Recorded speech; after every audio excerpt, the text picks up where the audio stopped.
the autumn of 1977, the Brezhnev era of stagnation, held Moscow in a gray, predictable embrace.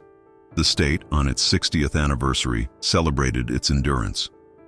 For Pavel Andreevich Volkov, a man of 48, endurance was not a celebration, it was a daily practice. He was a mid-level administrator in the Minlegprom, the Ministry of Light Industry, a position that afforded his family a certain stability but no real privilege. His career was a study in lateral movements, a cautious navigation of bureaucratic waters that rewarded conformity and punished ambition. He was, by all outward appearances, a model Soviet citizen, patient, productive, and politically invisible. Their home was a two-room flat in a standard 9-story Panelka building in the Cheryomushki district. The apartment, like all the others, was a product of Khrushchev's solution to the housing crisis: functional, cramped, and built with notoriously thin walls. Pavel, his wife Anna Viktorovna, and their 20-year-old son Dmitry lived in a state of enforced intimacy. Anna, a literature teacher at a local gymnasia, managed the household with a quiet resilience, her days defined by the deficit, the constant grinding shortages of everything from good meat to acceptable shoes. She was a woman who believed in making the best of things, in finding dignity in the small routines of life. Dmitry, or Dima, was the family's axis of both pride and anxiety. A third-year history student at Moscow State University, MGU, he possessed an intellectual curiosity that Pavel found both admirable and deeply unsettling. Dima was part of the first generation to have no memory of the Great Patriotic War or the overt terrors of the Stalin years. To him, the state's narratives were not a hard-won truth, but a heavy, dull text to be memorized for exams. He was restless, and in the Moscow of 1977, restlessness was a liability. The Volkov family's immediate world was contained within Block 7, Apartment 4B, and in Apartment 4A lived Elizaveta Petrovna. A pensioner in her late 60s, Elizaveta was a woman of formidable ideological purity. Her husband had been gone for 2 decades, and she had transferred her entire capacity for devotion to the Communist Party. She was a druzhinik, a volunteer for the neighborhood watch, and wore her red armband with the gravity of a general. She was known in the building as a nasikomoy, an insect, the colloquial term for an informer. She saw it as her civic duty to monitor the ideological hygiene of her neighbors. Pavel and Anna treated her with a performative, brittle courtesy. They knew she listened. Everyone knew the Elizavetas of the world listened. It was simply a fact of the architecture, both physical and political. Pavel's life was governed by the unwritten rules. Do not discuss work specifics, do not praise the West, do not question the Q, and do not, under any circumstances, attract attention. His relative comfort depended on his ability to blend into the vast gray tapestry of Soviet life. He had succeeded for 48 years, but the foundations of this careful existence were beginning to show hairline fractures, originating not from the state, but from within the thin walls of his own home. The change in Dmitry began subtly. It started not with words, but with silence. He had always been a talkative, argumentative boy, eager to debate the historical nuances his mother taught or the production quotas his father managed. But that autumn, he became inwardly focused. He would sit at the small kitchen table, the epicenter of their family life, ostensibly reading his university texts. But his gaze was distant. He stopped engaging in the familiar, safe complaints about the weather or the poor quality of bread. Pavel first attributed it to academics, or perhaps a girl. But then the physical artifacts appeared. Dima began spending more time with a particular group of students, youths who wore their hair slightly too long and discussed philosophy in hushed tones in the MGU courtyards. One evening, Pavel entered Dima's small curtained-off alcove, it could not be called a room, to retrieve a shared copy of Pravda. He found Dima hunched over a small stack of papers. They were not a book, they were pale, onion-skin-thin sheets, typed with a faint, uneven ribbon, the 4th or 5th carbon copy. Pavel's stomach tightened. He recognized it instantly. Samizdat. Self-published illicit literature. Dima, Pavel said, his voice quiet, lacking its usual paternal authority. Dmitry startled, sliding the pages under his textbook. What is it? What are you reading? Pavel did not move closer. He did not want to see the title. Just notes for class, from a classmate. Dima's lie was clumsy, and in its clumsiness, disrespectful. He was treating his father like a fool. Dmitri, Pavel said, stepping forward, you know what that is. You know what the penalty is. Article 70, anti-Soviet agitation. Is this poetry? Is it that? What's his name? Brodsky. He hoped it was just poetry. Poetry was a misdemeanor. It's just thoughts, father, Dima said, his voice hardening with youthful conviction. It's not hurting anyone. It's hurting this family, Pavel retorted, his voice rising before he caught himself, glancing nervously at the wall adjoining Elizaveta Petrovna's apartment. He lowered his voice to a harsh whisper. It is a disease. You are bringing a disease into this house. Get rid of it. I can't. It's not mine. I have to return it. Then return it. Tonight. Now. Dima stood, his height now matching his father's. I will handle it. Pavel stepped back, defeated by the finality in his son's voice. He knew he had not been obeyed. The tension in the apartment thickened. Anna felt it too. She tried to counter it by planning a special family dinner. Her brother, Mikhail Viktorovich Sokolov, was back in Moscow for a brief layover. Mikhail was a problem of a different sort. He worked for Sovtorgflot, the Soviet merchant fleet, and his voyages to Hamburg, London, and even Singapore had afforded him a cynical detachment and a suitcase full of Western contraband. He was Anna's younger brother and she loved him, but Pavel found his presence destabilizing. Mikhail's casual use of English phrases and his open mockery of the deficit were dangerous luxuries. A dinner, Anna announced as if it were a treaty. This Saturday, Mikhail is coming. It will be good. Dima, you will be here. We will be a family. Pavel agreed, but he felt a cold dread. The combination of Dima's illicit idealism, Mikhail's careless cynicism, and the thin walls of apartment 4B felt like a chemistry experiment waiting for a catalyst. The Thursday before the dinner, Pavel was alone. Anna was at a faculty meeting, and Dima was supposedly at the university library. The silence in the apartment was heavy, amplifying the mundane sounds from the courtyard. A distant truck, the high-pitched laughter of children. Pavel's anxiety about the samizdat had not abated. It was a physical weight in his chest. He could not focus on his reports. He felt compelled to act, to purge the contamination from his home. He went to Dima's alcove.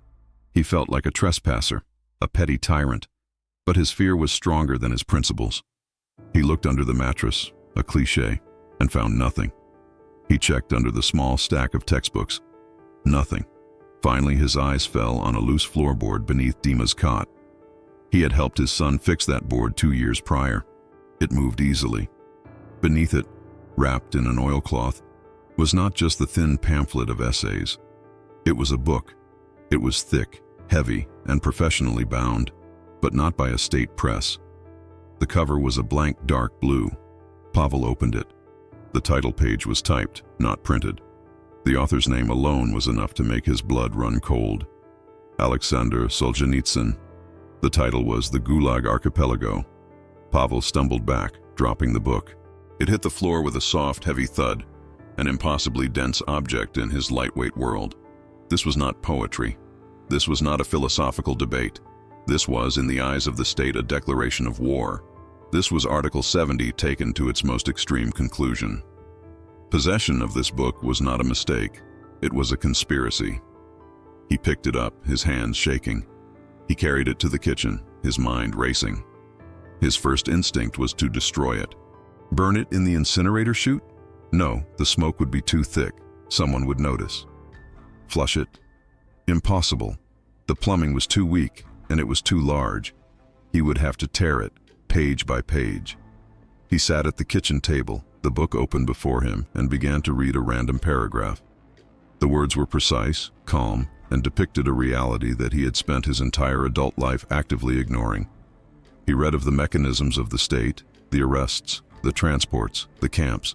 He read for an hour, lost in a cold, dark sea of prose. He was so absorbed he did not hear the key in the lock. What are you doing? Pima stood in the doorway, his face pale with fury. He saw the book on the table, the open pages, his father's stricken expression.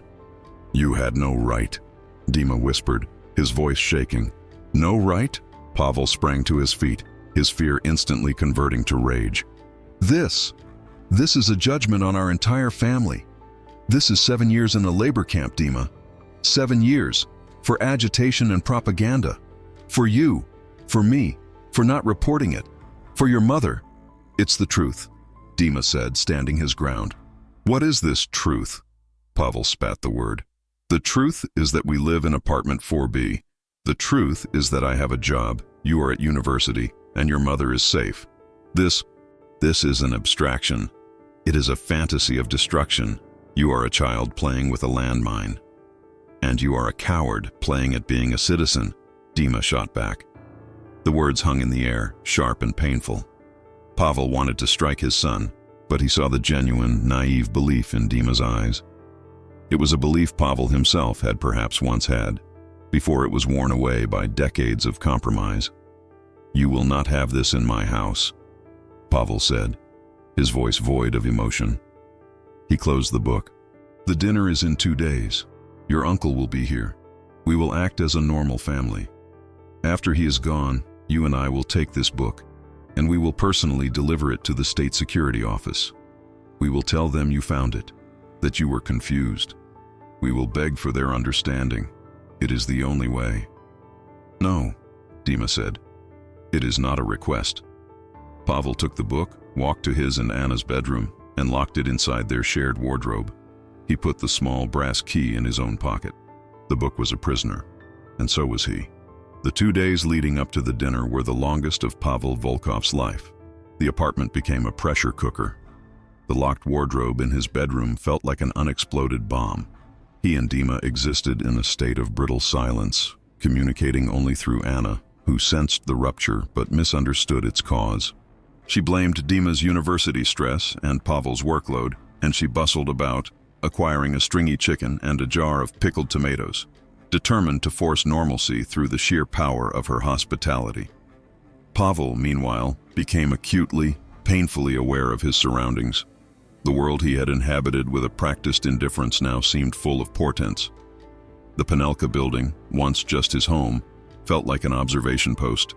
He began to notice Elizaveta Petrovna with alarming frequency. She was there sweeping the landing when he left for work. She was there carrying out her rubbish when he returned. She no longer offered her usual brusque "Good day, Pavel Andreevich." Instead, she watched him with a focused, avian intensity, her head cocked as if listening for a sound only she could hear. On Friday evening, as he walked from the metro station, Pavel noticed a man. There was nothing remarkable about him. He wore the standard dark overcoat and gray fur Ushanka hat. He was smoking a cheap papyrosa cigarette, leaning against a concrete barrier near the bus stop. But he was not in the queue. He was just watching. Pavel felt the man's eyes follow him as he entered his building's courtyard. Pavel told himself it was paranoia. Moscow was full of men in dark coats. He was projecting his own guilt, his own fear, onto the anonymous backdrop of the city. But the next morning, Saturday, the day of the dinner, he saw him again. Or perhaps a different man, indistinguishable from the first. This one was standing near the children's playground, reading a Pravda newspaper with an intensity that seemed fabricated. It was too cold to stand and read. At the ministry, Pavel was unable to work. He spent the day reviewing transport manifests, but the Cyrillic letters swam before his eyes. He was obsessed with the mechanics of his own potential downfall. Who would report them? Dima's friends. Unlikely. They were all in the same boat. Elizaveta, almost certainly if given a reason. He thought about the man in the coat. Was he militia? Or was he something else? Was he from the 5th Chief Directorate, the ideological wing of the KGB? The one that dealt with samizdat and ideological subversion? He left work early, a transgression in itself. He claimed a migraine. His supervisor, a man who measured loyalty in hours spent at one's desk, noted it in a ledger. As Pavel exited the ministry, he consciously looked for anyone following him. He took a different route home, riding the metro one stop past his own and walking back. He saw no one. He felt foolish, like a character in a cheap spy novel. When he arrived home, Anna was in the kitchen, the small room filled with the smell of boiling cabbage and chicken. Dima was in his alcove, music playing softly on his small record player. Not Western rock, Pavel noted with some relief, but Vladimir Vysotsky, the raspy, permitted voice of Soviet cynicism. "Pavel, you're early," Anna said, wiping her hands on her apron. "Are you feeling unwell?" "Just tired," he said. He went to the wardrobe and touched the locked handle. The book was still inside. He felt a sudden, absurd urge to let it out, to put it on the table and have the confrontation over with. The waiting, the surveillance, real or imagined, was the true torture. He looked out his fourth-floor window at the darkening courtyard below. The man from the playground was gone. In his place, a black Volga sedan, the unofficial car of the KGB, was parked at the curb. It was just parked. It was probably for a party official in the next building. It meant nothing. Pavel watched it until Anna called him to help set the table, his heart a cold, heavy stone in his chest. Mikhail Viktorovich arrived at 7 o'clock, his presence immediately filling the small apartment. He was loud, ruddy-faced from the cold, and smelled of the sharp foreign scent of French cognac and Marlboro cigarettes. He kissed Anna, clapped Pavel on the shoulder, and handed Dima a pack of Wrigley's spearmint gum, a small, potent symbol of the world beyond. "Pasha! Anna! Look at this place!" Mikhail boomed, shedding his coat. "Still standing. They haven't replaced you with a new model yet, eh?" "Misha, please," Anna chided. But she was smiling. Her brother's energy, however dangerous, was a relief from the oppressive silence between her husband and son. They sat at the small table, which Anna had covered with her best, slightly frayed tablecloth. The food was simple but presented with care: the boiled chicken, potatoes, the pickled tomatoes, and a precious salad of cucumbers. Mikhail produced his bottle of cognac.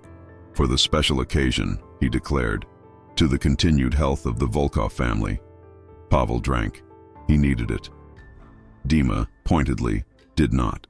For the first hour, the conversation followed the safe, prescribed channels. Mikhail told sanitized stories of Hamburg, complaining about the rain. Anna talked about her students. Pavel spoke of a new directive on synthetic fiber production. Dima said nothing. "And you, student," Mikhail said, turning his attention to his nephew. "Still reading those dusty books? Still learning about the glorious tractor production of the 1930s? "I'm learning about history, uncle," Dima said, his voice quiet but firm. "History," Mikhail laughed, pouring himself another cognac. "There is no history. There is only the official report. The rest is commentary. And commentary gets you a one-way ticket to somewhere very, very cold." "Misha, don't talk like that," Anna said, her smile fading. "Why not? We are family." He gestured around the cramped room. "Who else can we be honest with? Look at this.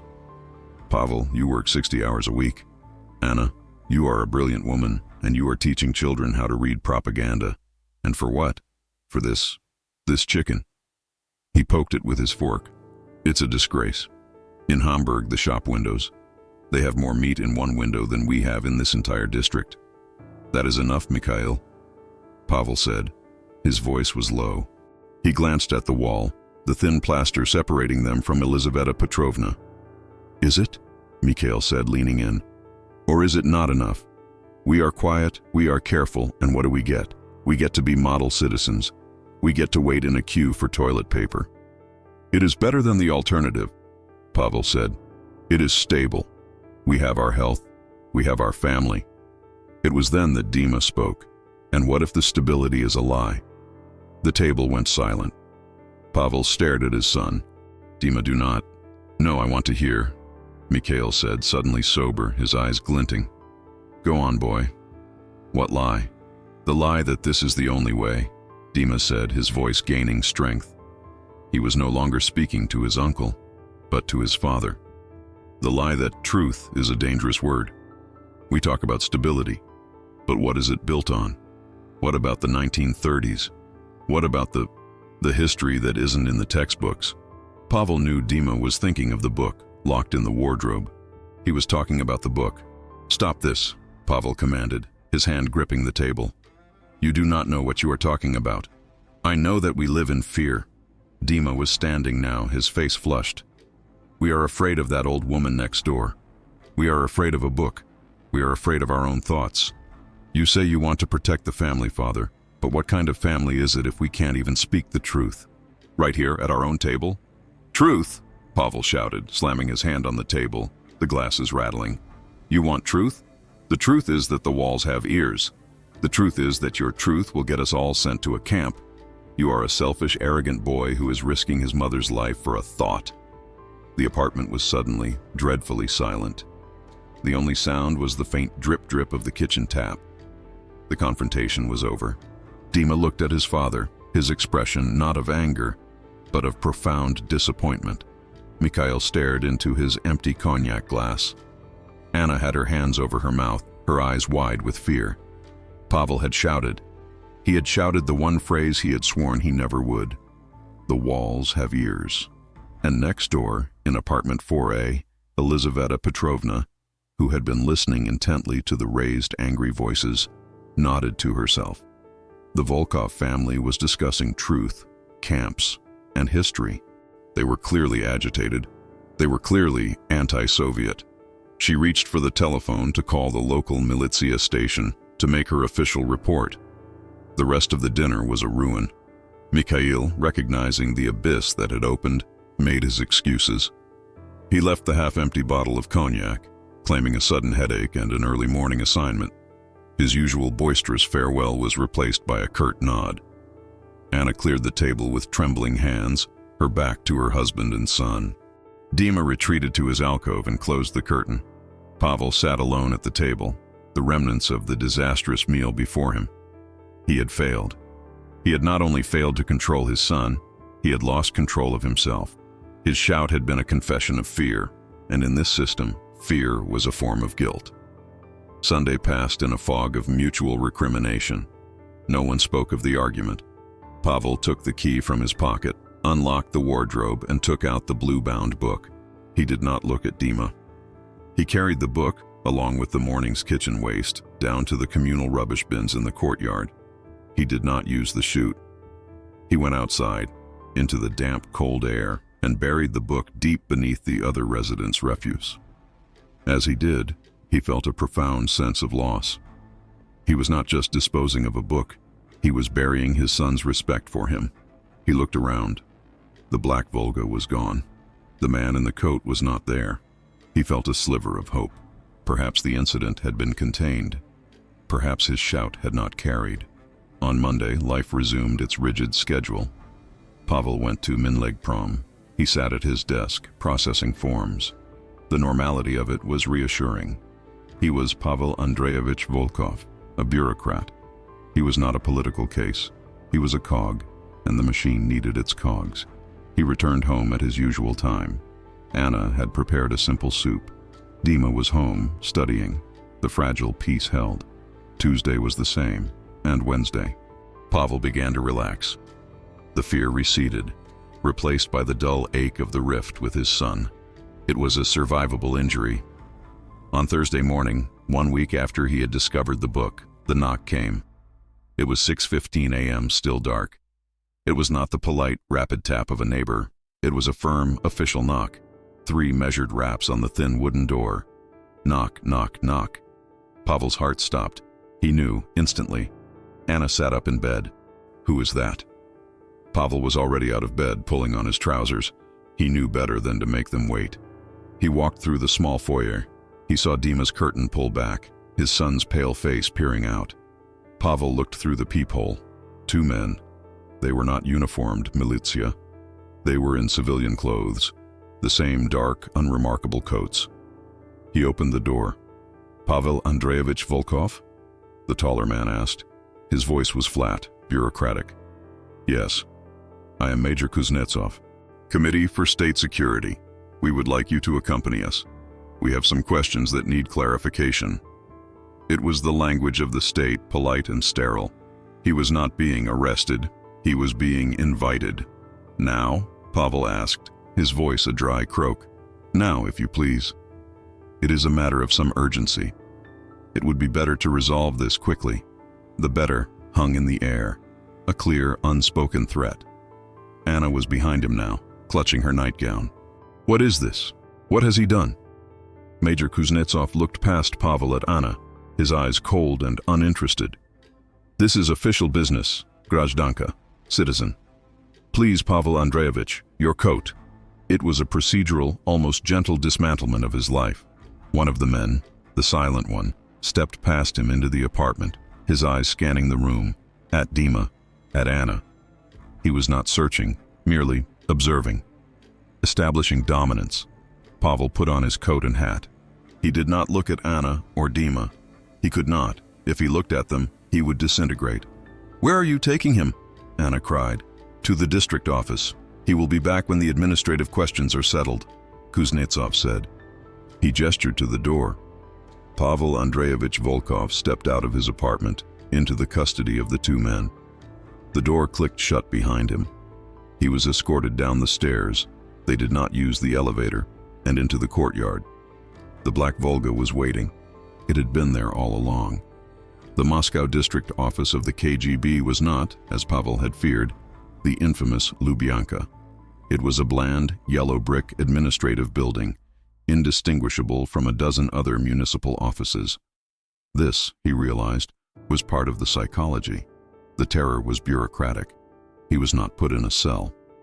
He was told to wait on a hard wooden bench in a long pale green corridor. The air smelled of floor wax and stale cigarette smoke. A clock on the wall ticked with oppressive regularity. He sat and sat. An hour passed. Then 2. Secretaries and junior officers walked by, their shoes squeaking on the linoleum, none of them making eye contact.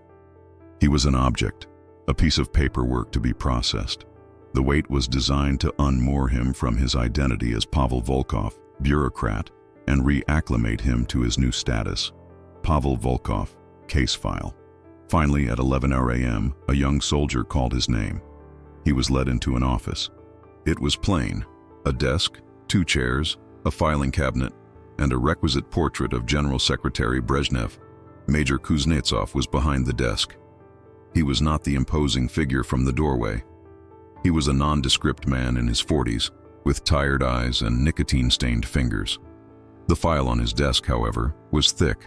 "Sit, Pavel Andreevich," Kuznetsov said, not looking up. He lit a cigarette. "Do you smoke?" "No, thank you."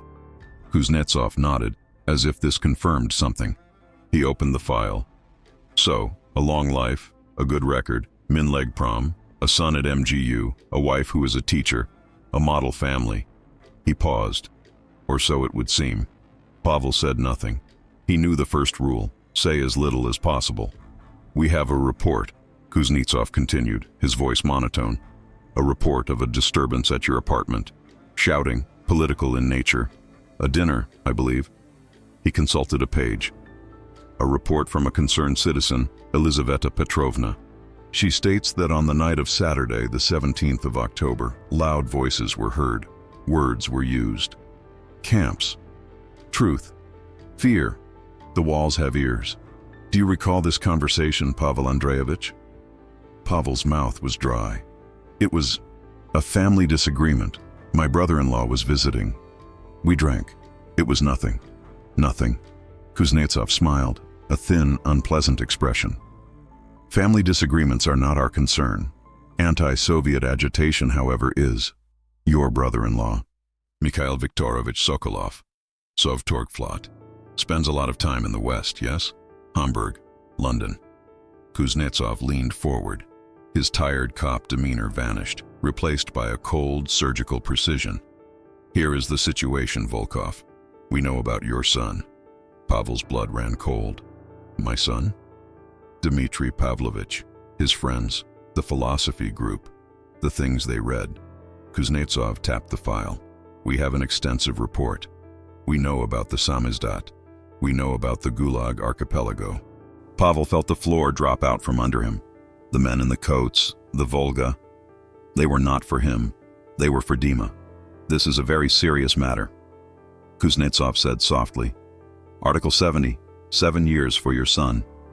And you, Pavel Andreevich, Article 190, failure to report, 3 years.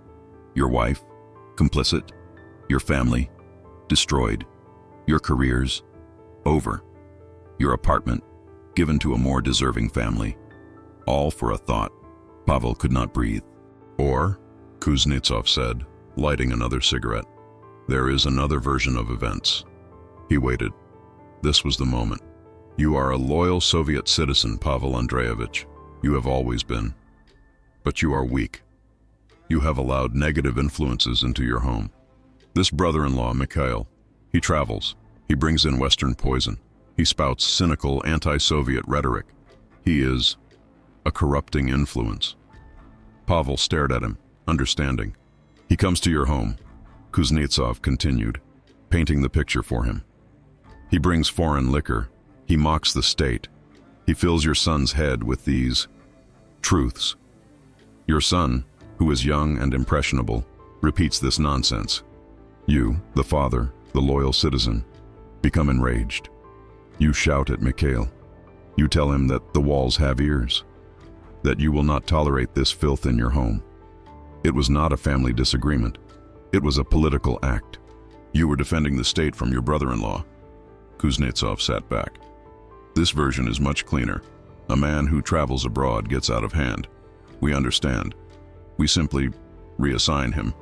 Somewhere he can cool off. Murmansk, perhaps. Your son, Dima, is a victim of this influence.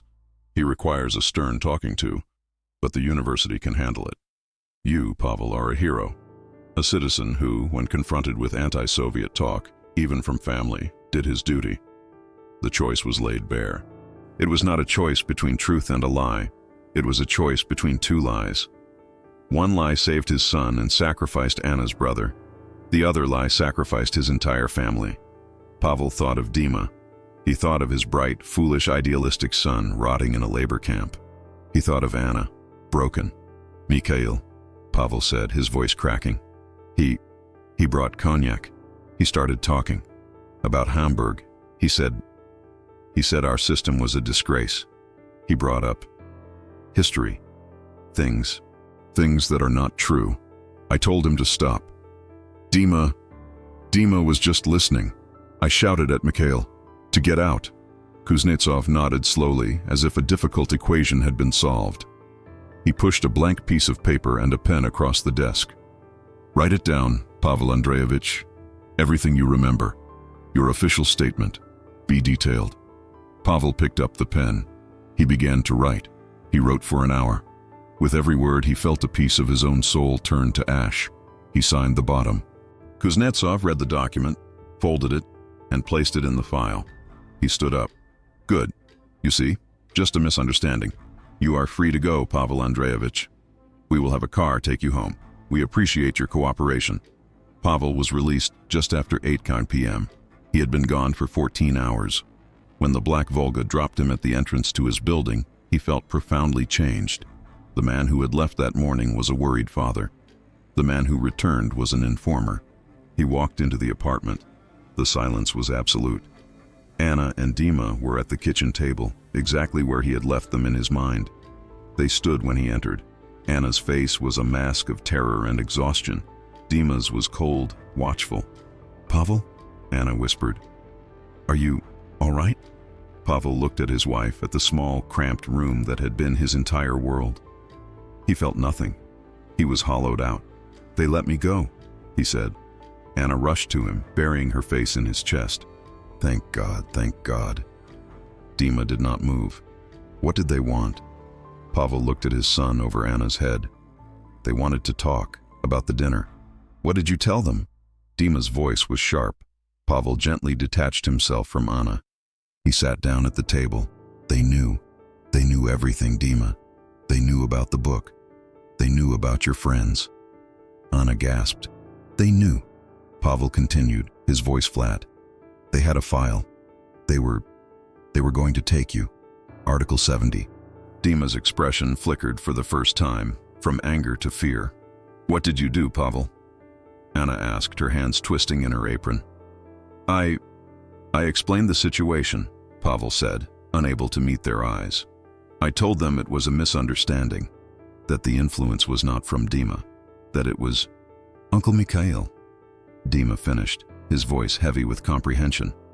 Pavel flinched, as if struck. They said he was a corrupting influence, that he brought his Western ideas, that he was the one who said those things. I clarified. You clarified, Dima repeated. The words were heavy with scorn. You signed a paper. You denounced him. I saved you, Pavel roared, the hollow space inside him filling with a sudden hot rage. I saved this family. What did you want me to do? Let them take you? Let them take all of us? Your truth would have put us all in a camp. This is the world, Dima. This is the real world, not your books. You have to make choices. And you made yours, Dima said, turning away. You saved us. We are safe. The family was broken. The invisible thread that held them together, a shared, unspoken trust, had been severed by Pavel's signature. The repercussions were swift and bureaucratic. 2 weeks later, Anna received a tear-stained letter from her sister-in-law. Mikhail had been abruptly recalled from his posting in Hamburg. His travel privileges were permanently revoked. He was being reassigned to the port of Tixi in the Arctic Circle to oversee fuel logistics. It was a de facto exile. At Minlegprom, Pavel was not promoted, he was not demoted, he was simply moved. His desk was relocated from the main office to a small, windowless room in the archives, a place for employees who were no longer trusted but could not be easily fired. He was given special projects, inventories of obsolete machinery, decade-old production reports. He was, in effect, a ghost. Dima returned to university, but he was a changed man. His idealism was gone, replaced by a hard, pragmatic shell. He stopped meeting with his philosophy friends. He kept his head down, his grades improved, and he never, ever spoke of politics in the apartment again. The breach between father and son had become a vast, frozen expanse. The dinner was never mentioned. The Volkov family had survived, but it had ceased to exist. Years passed. The era of stagnation lived up to its name, grinding onward with a suffocating gray monotony. Pavel Volkov continued his work in the archives, a forgotten man cataloging forgotten files. Anna continued to teach, her cheerfulness now a brittle, practiced facade. Dima graduated from MGU, not as a historian, a field he now viewed with contempt, but as an engineer. He took a job at a manufacturing plant, married a quiet woman, and moved to a different district. He visited his parents every other Sunday, a duty performed with cold, precise civility. The apartment in Cheryamushki grew older. The pipes rattled. The drafts grew worse. Elizaveta Petrovna, the neighbor, passed away in 1983. Her apartment was given to a young family who played loud music, a transgression Pavel found he preferred. Then, in 1985, a new general secretary, Mikhail Gorbachev, came to power. New words began to filter into the Soviet lexicon: glasnost, openness; perestroika, restructuring. Mikhail Sokolov, Anna's brother, returned from Tixi in 1987. The Arctic had broken his health. He was a thin, sallow man with a hacking cough and eyes that had seen nothing for too long. He had lost his boisterous energy and his cynical wit. He was simply empty. He and Pavel saw each other at Anna's 50th birthday party. They did not speak. There was nothing to say. The betrayal was a fact, as solid and immovable as the building they stood in. By 1989, the world Pavel had known was dissolving. The Berlin Wall fell. Samizdat literature was now simply literatura. Solzhenitsyn, once a name spoken only in fearful whispers, was being published in official journals. The truth that Dima had championed at the dinner table was now available at every newspaper kiosk. Pavel bought a copy of the Gulag Archipelago. It was a new official paperback edition. He brought it home and placed it on the kitchen table. He did not lock this one in the wardrobe. He read it from cover to cover. He read it as a citizen, as a father, and as a man who had made his choice. He found no condemnation in its pages, and no absolution. It was just a history. Dima, now a father himself, visited that Sunday. He saw the book on the table. He looked at it, then at his father. Pavel met his gaze. "You're reading it," Dima said. It was not a question. "Yes," Pavel replied. "A little late, isn't it?" "Yes," Pavel said. "It is." The conversation ended. It was the most honest exchange they had had in 12 years. The legacy of the dinner was not the public exposure or the state-sanctioned ruin. It was this: a permanent, unhealable silence between father and son. It was the knowledge that when the test came, loyalty, love, and fear had been put on a scale, and fear had won. The system had not needed to build a camp for Pavel Volkov. It had simply made him build his own. The Soviet Union formally ceased to exist in 1991. Pavel Andreevich Volkov lived to see it all collapse. He was a pensioner now, living in the same apartment in the new Russian Federation. The city was no longer Moscow. It was a chaotic, vibrant, and dangerous new world. Minlegprom was gone, replaced by private corporations. The KGB had been splintered and renamed. Pavel, now an old man, would sit by the window, the same window he had looked through for the Black Volga. He watched as his grandchildren, Dima's children, played in the courtyard, wearing brightly colored Western clothes and shouting in a mix of Russian and English phrases they learned from television. They were free in a way he could scarcely comprehend. They had no idea what a samizdat was, or what Article 70 meant. He often thought about the dinner. In the new history, the victims were the dissidents, the heroes who had fought the system. The villains were the men like Kuznetsov. But what about him? What about the millions like him? He was not a hero, and not a villain. He was the gray material the system was built from. He had sacrificed his brother-in-law to save his son. He had sacrificed his integrity to save his family. Was it cowardice, or was it a different, more primal kind of courage? He had chosen the small, tangible love of his family over the large, abstract love of truth. The state had known this. The state had depended on it. The genius of the system, Pavel reflected, was not its overt force. It was its mastery of political physics. It understood that ordinary life, like water, always seeks the path of least resistance. The state didn't need to actively destroy every family. It just needed to apply pressure at the right points. Thin walls, a neighbor's suspicion, a father's fear, and let the family destroy itself. The dinner had not been an anomaly. It was the system working as intended. A casual conversation, a moment of ideological carelessness, a single shout, and the entire bureaucratic and security apparatus had swiveled, like a vast, cold eye, to focus on apartment 4B. The case against the Volkov family was not built on evidence. It was built on a vacuum. It was built on the fear of what could happen, a fear so pervasive that it had compelled Pavel to become the author of his own family's tragedy. He had done the state's work for it, and he had done it for free. He closed his eyes, the faint sound of his grandchildren's laughter rising from the courtyard, a sound from a world he had secured but could never truly join.